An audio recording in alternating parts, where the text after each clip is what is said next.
Selamat hari Rabu, wanita-wanita Hagios yang diberkati Tuhan. Hari ini kita akan kembali merenungkan sebagian dari firman Tuhan dan mari kita akan siap untuk belajar bersama-sama. Mari kita akan tundukkan kepala dan berdoa. Bapa di dalam surga, kami siap untuk belajar bagaimana kami mesti menjalani hidup kami melalui petunjuk-petunjuk firman-Mu. Beri kami hati yang terbuka untuk kami mau dibentuk dan ditolong Tuhan, untuk kami jadi pribadi-pribadi yang bisa menolong orang lain juga. Terima kasih ya Tuhan, kami berserah kepada Tuhan yang akan berbicara kepada kami. Di dalam nama Tuhan Yesus Kristus kami ucap syukur dan berdoa. Amin. Ibu-ibu yang terkasih di dalam Tuhan, hari ini kita akan bicara tentang komunikasi. Komunikasi adalah hal yang selalu dan biasa kita lakukan. Tetapi dalam komunikasi ada saja sesuatu yang membuat komunikasi kita tidak lancar. Ada yang kemudian berujung pada kesalahpahaman, bahkan ada juga sampai terjadi pertengkaran. Komunikasi jadi ribut, relasi jadi terganggu. Tentu ini sangat disayangkan. Sebenarnya ada satu cara sederhana yang bisa kita lakukan untuk mencegah komunikasi yang kurang lancar seperti tadi, yakni dengan memiliki kuping gajah. Apa maksudnya ya? Ibu-ibu kita semua pasti setuju bahwa gajah itu punya telinga paling lebar.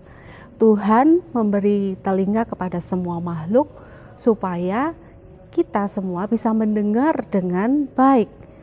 Maka pesan saya hari ini adalah mari kita mau memiliki telinga sebesar telinga gajah yang siap untuk mendengarkan orang lain dengan lebih baik. Seorang filsuf Yunani yang bernama Epictetus, dia pernah berkata begini, kita punya 2 telinga dan 1 mulut agar kita bisa mendengar 2 kali lebih banyak daripada kita berbicara. Ibu-ibu tolong lihat gambar yang berikut. Kita bersyukur Tuhan menjadikan kita dengan 2 telinga dan 1 mulut saja. Bukan 1 telinga dan 2 mulut. Bukankah kita mengendalikan 1 mulut ini saja sudah sulit sekali? Karena kita cenderung bisa berbicara lebih banyak daripada yang orang lain harapkan. Padahal firman Tuhan berkata, mulut ini bisa seperti api yang membakar seluruh hutan, atau juga seperti kemudi kecil yang bisa mengemudikan kapal yang besar. Ibu-ibu sekalian, mari kita akan lihat apa sebetulnya nasihat firman Tuhan tentang mendengar dan tentang menggunakan mulut kita. Kita akan membuka Yakobus 1 ayat 19. Saya akan bacakan untuk ibu-ibu sekalian. Saudara-saudara yang kukasihi, ingatlah hal ini. Setiap orang hendaklah cepat untuk mendengar, tetapi lambat untuk berkata-kata dan juga lambat untuk marah. Wow, sebuah prinsip yang bagus sekali, tetapi ya sangat sulit untuk dipraktekkan. Bagaimana biasanya kita berkomunikasi? Apakah kita sudah berkomunikasi seperti yang ayat ini nasihatkan? Sayangnya yang terjadi itu sebaliknya. Maksud hati kita mau berkomunikasi, tapi sering yang terjadi itu miskomunikasi. Mari coba kita lihat satu-satu. Tadi firman Tuhan katakan setiap orang hendaklah cepat untuk mendengar, tapi kita seringkali lambat untuk mendengar. Artinya apa? Kita tidak mendengarkan dengan baik atau kita itu separuh mendengar. Apa itu separuh mendengar? Separuh mendengar itu artinya ketika orang berbicara kepada kita, maka kita sudah berasumsi bahwa dia akan menyampaikan ini dan itu. Kita merasa sudah tahu sehingga kita sudah merancang jawaban. Lalu kita mau buru-buru meminta kesempatan bicara. Separuh mendengar juga berarti kita mendengarkan orang lain bicara, tetapi sebetulnya pikiran kita ada di tempat lain, atau kita tidak mendengarkan dengan sepenuh hati. Mungkin sambil membuka HP, mungkin sambil melakukan hal yang lain. Yang kedua, firman Tuhan tadi katakan, hendaklah setiap orang lambat untuk berkata-kata dan juga lambat untuk marah. Tetapi kenyataannya bagaimana biasanya kita berkomunikasi? Kita ini justru seringkali lebih cepat berbicara atau menjawab orang lain yang sedang berbicara kepada kita. Dan juga kita lebih cepat marah atau reaktif ketika pasangan bicara kita itu mulai tampak menjengkelkan atau mengatakan sesuatu yang tidak sesuai dengan hati kita. Wah, itulah kenyataannya yang terjadi ketika kita berkomunikasi. Terkadang kita memang harus menilai apakah saya cukup sabar atau tidak ketika mendengarkan orang lain. Lihatlah grafik ini, ada seorang yang mencoba meneliti dan mengetes kesabaran, yaitu dengan mencoba melihat ketika seseorang mendengarkan orang lain, seberapa sabar dia itu bisa mendengarkan. Kenyataannya ada orang yang sama sekali tidak bisa memberi waktu kepada orang lain untuk bicara. 0 menit, dia tidak bisa memberi kesempatan orang lain yang bicara. Aku terus yang harus bicara, aku terus yang harus bicara. Tetapi tahukah kategorinya, ibu-ibu, dia adalah kategori orang gila. Hanya orang gila yang tidak bisa memberi kesempatan kepada orang lain untuk bicara. Kemudian yang kedua, hanya tahan 1 menit mendengarkan orang lain. Dan itu adalah kategori orang yang emosional, tidak sabar untuk segera menjawab orang lain. Dia emosional. Yang ketiga, orang yang abnormal, cuma tahan mendengar orang lain 2 menit saja. Sementara orang yang normal, dia masih bisa mendengarkan orang lain selama 5 menit. Kalau orang itu masih bisa sabar mendengarkan orang lain sampai 5 menit, oke, dia termasuk normal. Tetapi yang sabar, ternyata dia harus bisa mendengarkan orang berbicara bahkan sampai 30 menit. Baru itu kategorinya orang yang sabar. Bagaimana caranya kalau kita kembali kepada tips yang pertama tadi? Ayo kita coba berkuping gajah.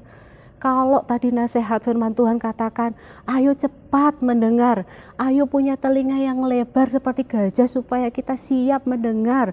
Nah, bagaimana caranya? Bagaimana caranya kita bisa berkuping gajah supaya komunikasi kita dengan orang lain bisa lancar, bisa aman, bisa penuh dengan damai. Caranya mudah. 1, kita berkomunikasi tanpa harus buru-buru berkomentar dan tidak buru-buru memotong pembicaraan. 1 tips yang mungkin kecil walaupun kita harus mengendalikan diri kita. Kita para wanita memang sering kali ingin saya didengarkan dulu, saya harus bicara dulu. Tetapi mari kita akan ingat firman Tuhan dan kita mau mencoba mengendalikan diri kita. Jangan buru-buru berkomentar. Firman Tuhan berkata di Amsal 18 ayat 13, menjawab sebelum mendengarkan dengan baik adalah tindakan bodoh yang mempermalukan diri.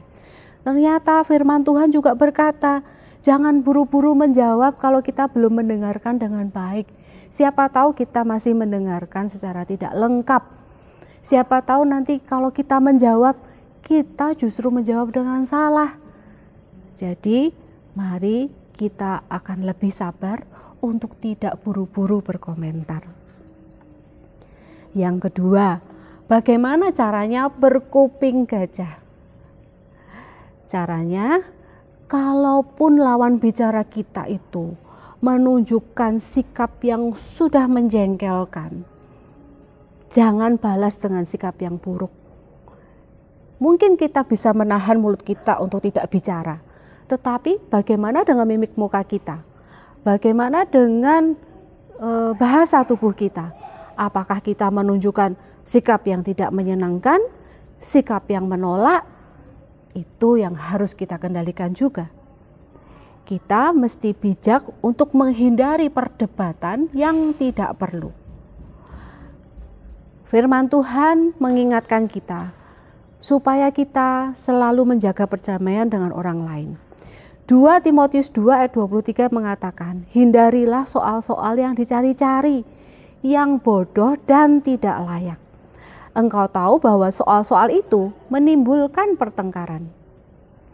Kalau kita tahu bahwa pembicaraan kita sudah mengarah kepada pertengkaran, ada baiknya kita yang menahan diri dan kita akan berusaha ingat berkuping gajah. Yang ketiga, bagaimana caranya kita berkuping gajah?